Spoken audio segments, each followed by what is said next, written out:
Hi guys, so welcome to my video today. So what I want to look at today is strength and conditioning in track and field athletes. So track and field is something that I'm really passionate about myself, being a track and field athlete. So what I want to look at today is how we can get the best out of our strength and conditioning.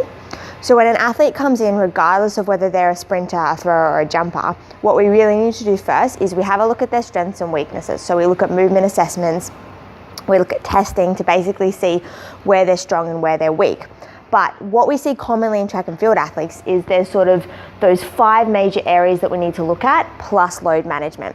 So to give you an idea, first one is pelvic stability. So really commonly in track and field athletes, we see a lot of that anterior pelvic tilt, so the drop out of the pelvis. So what that means is basically their core isn't strong enough to support the movement that they're doing when they're running. And because they do a lot of single leg work, so from stride to stride, jumping, throwing, it's really important that we have really great unilateral pelvic stability. So the ability to control the pelvis when you're standing on one leg. A second thing that we really need to look at is this idea of force transfer. So transferring power from the lower body to the upper body. So you can especially see that in throwers. So hammer throwers, javelin, when they go to throw the javelin or the shot put, it's really important that they have really good force transfer. So all of that force coming from the legs is moving really efficiently to the upper body as well. And we see it the same in jumpers. So triple jumpers, pole vaulters, sprinters, it's really important that you get this really great force transfer so that all of that power that you're generating through the legs is really going to be transferred to the upper body, or in this case, in a horizontal force or a vertical force if you're a jumper. Thirdly, this idea of motor coordination. So not just the ability to coordinate the running stride, but really good, what we call motor unit recruitment. So the ability to recruit those muscles in that movement in the right order to develop basically the best power or the greatest throw or the greatest height or the greatest force transfer. So without this really good motor unit recruitment or the ability to recruit those muscles, then what we get is we get disjointed force output. So you aren't as efficient through your movement. So motor coordination is really all about efficiency. And you'll know if you are a track and field athlete, you know when you're running or when you're jumping, it's really important that you're as efficient as possible to conserve energy and get the best out of your performance. The fourth thing we want to look at is that strength foundation.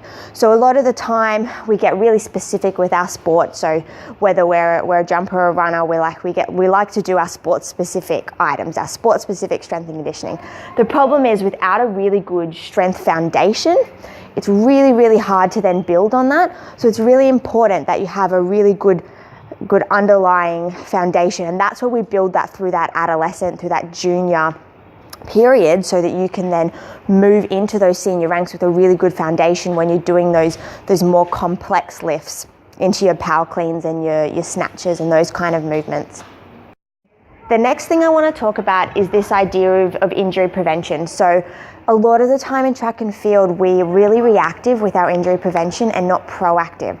So we wait till we've got a stress fracture, or we've got knee pain or hip pain or shin splints before we come and see someone. So it's so important that especially through that adolescence period when you're growing, that you're really proactive with your strength training. Because a lot of the time what we see is when we get those adolescents going through all of those growing injuries, so osgood schlatters, colloquially known as jumper's knee, or severs where you've got the heel pain, Achilles tendinopathy, all of those overuse injuries or those poor loading injuries occur when kids are growing.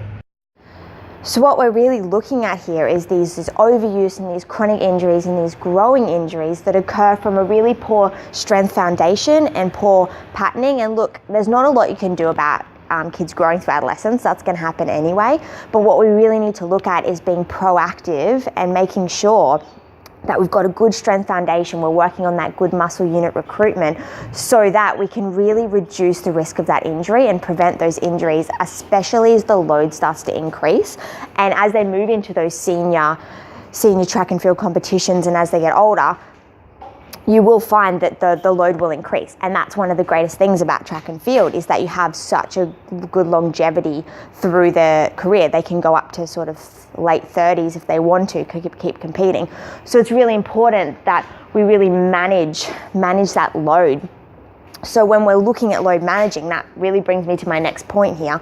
There's a few things that we look at as strength and conditioning coaches. So for jumpers, whether it's horizontal force we need to produce or vertical force we need to produce, so making sure the body's prepared for that, looking at horizontal fast twitch versus vertical fast twitch, the ability to generate that power and that movement efficiency.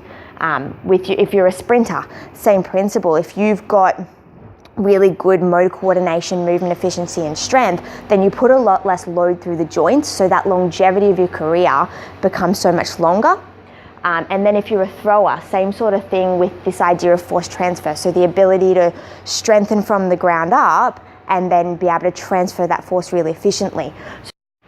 Alright guys, so it's really important from a load management point of view that you get in to see a strength and conditioning coach straight away. You don't want to be waiting for those niggles to arise and waiting to get to a point where you're actually injured before you come and see someone.